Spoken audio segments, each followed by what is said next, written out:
Bonjour à toutes, bonjour à tous. Bienvenue dans ce premier vidéo de modélisation 3D que j'ai décidé de faire sur Cinema 4D.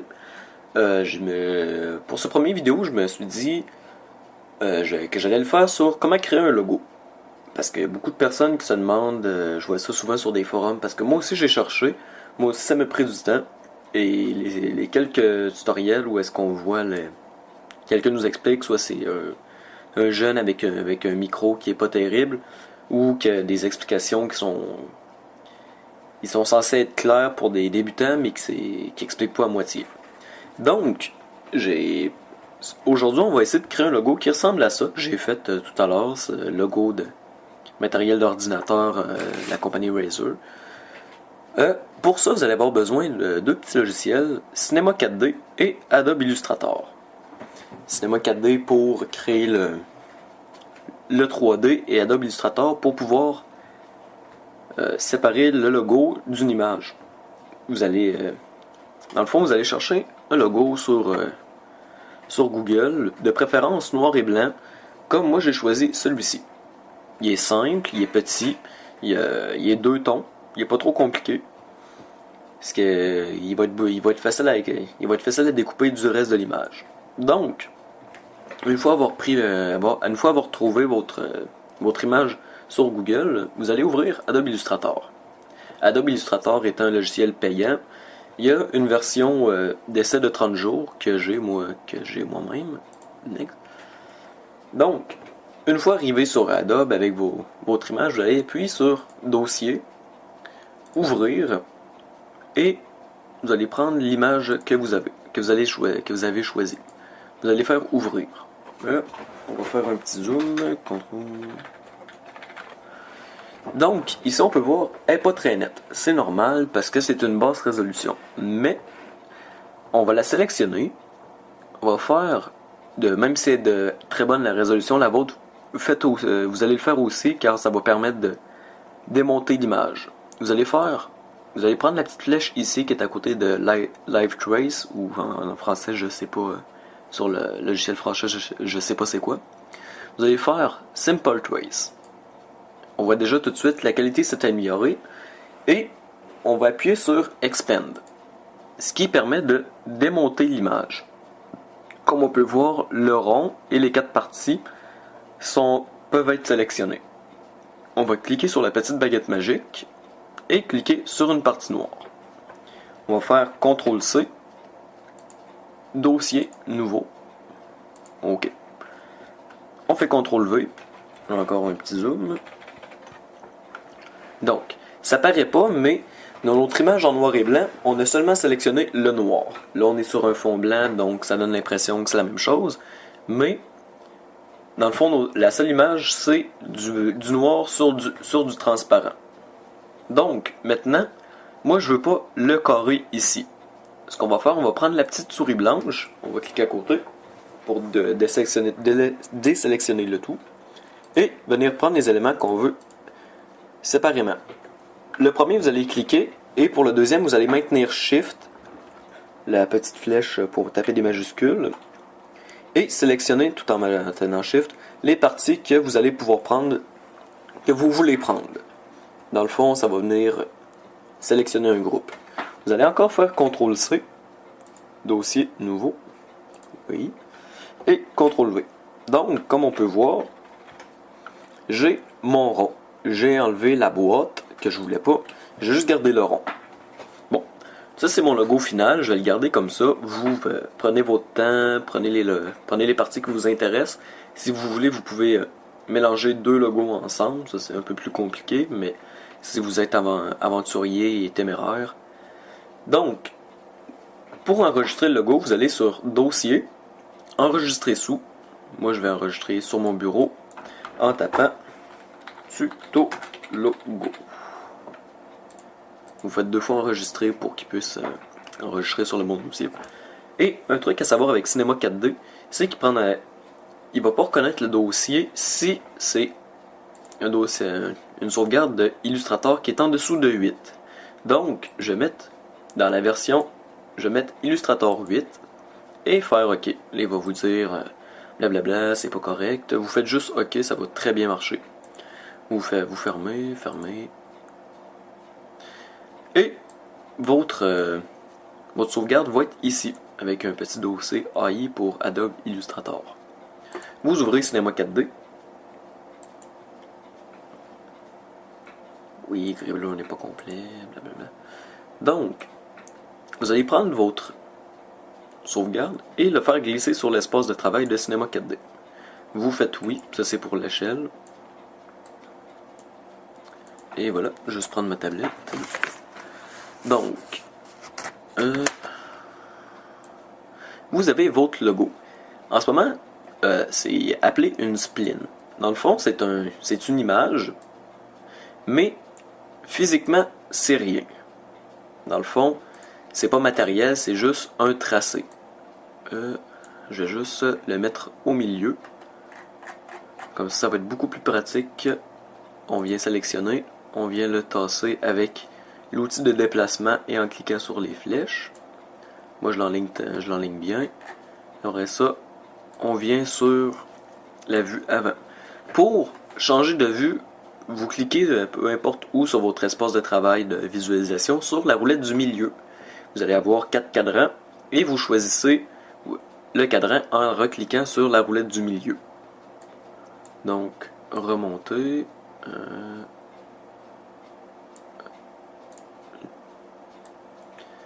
Et voilà. Bien sur la ligne rouge. Donc, mon logo est bien centré. Donc, maintenant, on va le rendre réel. Vous allez sélectionner votre logo. Vous allez mettre une extrusion NURB.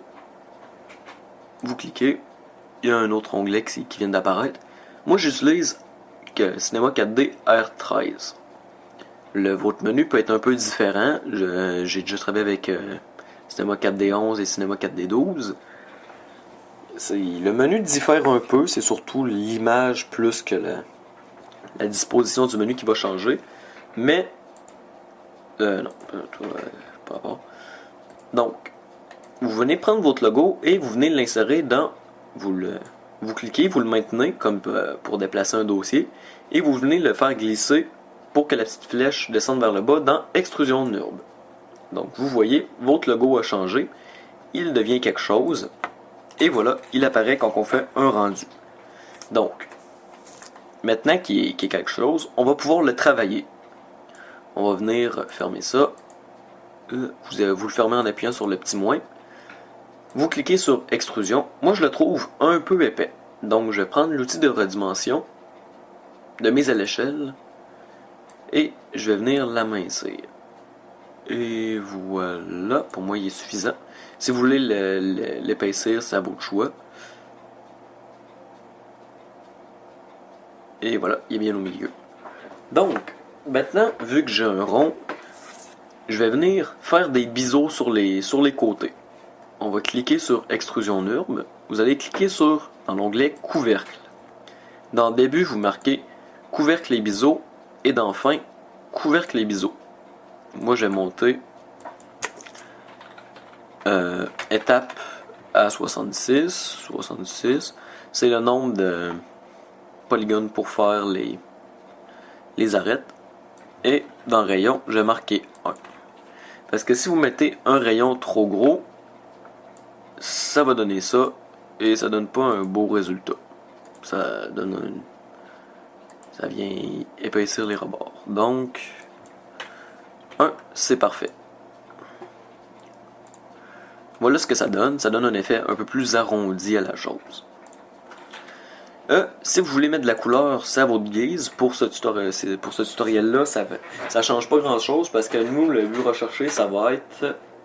plus tard, dans la vidéo, ça va être vraiment de voir un effet de contre-jour, un ombre de notre logo. Donc, pas besoin de rajouter de couleur. Si vous voulez en rajouter, vous double-cliquez dans la petite boîte ici, il va y avoir une sphère qui va apparaître. Vous double-cliquez, vous mettez la couleur que vous voulez dans la barre, mettons mes vert. On prend la bille comme pour déplacer un dossier et on vient la glisser sur Extrusion NURB et notre logo devient vert. Et voilà. Donc, je vais le supprimer. Maintenant qu'on a notre logo, on va y mettre de la lumière. Vous cliquez ici en haut. Ça. Donc on vient mettre une lumière. Si on touche à rien, ça donne ça. En gros, c'est pas beau, c'est pas ça qu'on veut. Donc, on va venir la reculer. On va prendre une vue du haut. On va sélectionner la lumière et on va la reculer. Juste la remettre bien droite. Zoup. Je vais le reculer de 3. Et si on fait encore une vue, ça donne ça. En gros, c'est encore pas ce qu'on veut. Maintenant, on va venir travailler sur les paramètres de la lumière. On va aller dans Généralité. Juste en dessous de Type, il y a Ombre. Vous allez changer 100 pour Masque d'ombre, ombre diffuse. Et dans Lumière visible, vous allez mettre Volumétrique. Vous allez voir une sphère qui va apparaître. Ça, c'est le rayon de la lumière visible. Pour un exemple un peu plus concret, je vais vous le démontrer. La sphère qu'on voit ici, c'est la sphère de lumière. Après, tout ce qui est en dehors de la sphère ne sera pas affecté par la lumière. Donc, juste revenir. Et voilà. Donc, et lumière. Je vais augmenter l'intensité à 200. Et la reculer un peu. Maintenant, on va agrandir le périmètre, le diamètre de notre sphère de lumière en prenant l'outil déplacement, en sélectionnant la lumière et venant cliquer sur le petit cercle jaune sur chacune des extrémités en l'agrandissant. Et si on regarde ce que ça donne,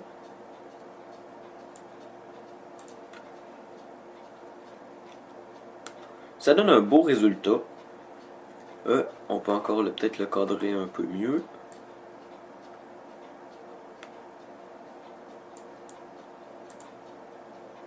Et voilà. Donc, là, ça nous donne une lumière. On va mettre de la couleur dans notre lumière. Parce que là, on a une lumière blanche, ça donne un effet noir et blanc. Mais si vous voulez faire un intro avec votre couleur préférée étant le vert, moi, je vais le faire turquoise. On va venir sur... vous allez sélectionner Lumière, l'onglet Généralité. Et ici, vous avez un onglet Couleur. Vous cliquez dessus, une petite fenêtre apparaît. Vous sélectionnez la couleur. Moi, je vais prendre un turquoise pas trop vert. Et voilà. Vous avez votre boule, votre sphère avant que soit un rendu qui a changé de couleur. Donc, c'est la couleur de la lumière, si on veut. Donc, si on fait un rendu, ça fait un beau résultat. Mais, on va aller dans éditer les réglages de rendu, juste ici. On va dans Effet et on met Illumination globale avec Occlusion ambiante. Ça, ce que ça fait, ça vient sans ça, la lumière, quand on génère avec la lumière, ça fait ça calcule très peu les ombres, ça va calculer très peu la réflexion comparé avec l'illumination globale puis l'occlusion ambiante. Si on regarde un aperçu, là, ça vient tout calculer exactement où est-ce que la lumière va réfléchir, les ombres, ça donne un très beau rendu. Je commence à être un peu fatigué, il est 2h du matin chez nous. Je commence à radoter un peu. Donc, ça donne un bel effet d'ombre, mais on va l'augmenter un peu en rapprochant la lumière. On va le mettre à 2 cases. Et on va voir ce que ça donne.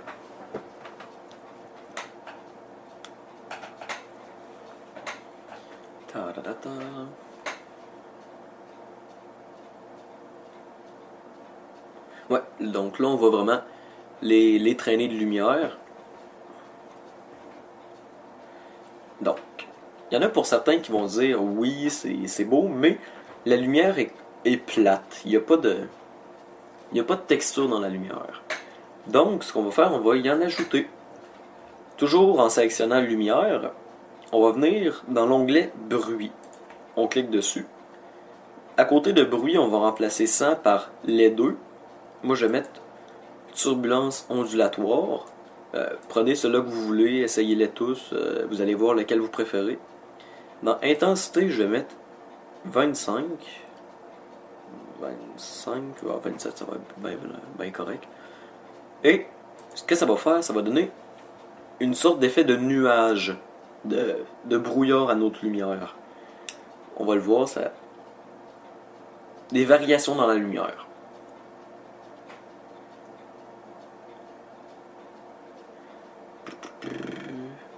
C'est long. Donc, plus vous rajoutez de trucs, plus le rendu va être long. Et avec l'illumination globale, aussi c'est très long. Parce que ça fait beaucoup plus de calculs que la lumière par défaut. Donc, après cette image-là, ça devrait être correct.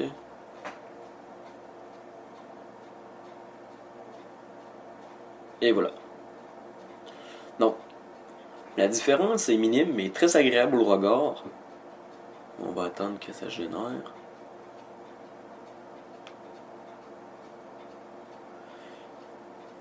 Si on regarde, la lumière n'est pas égale comme tout à l'heure. Elle est un peu plus foncée.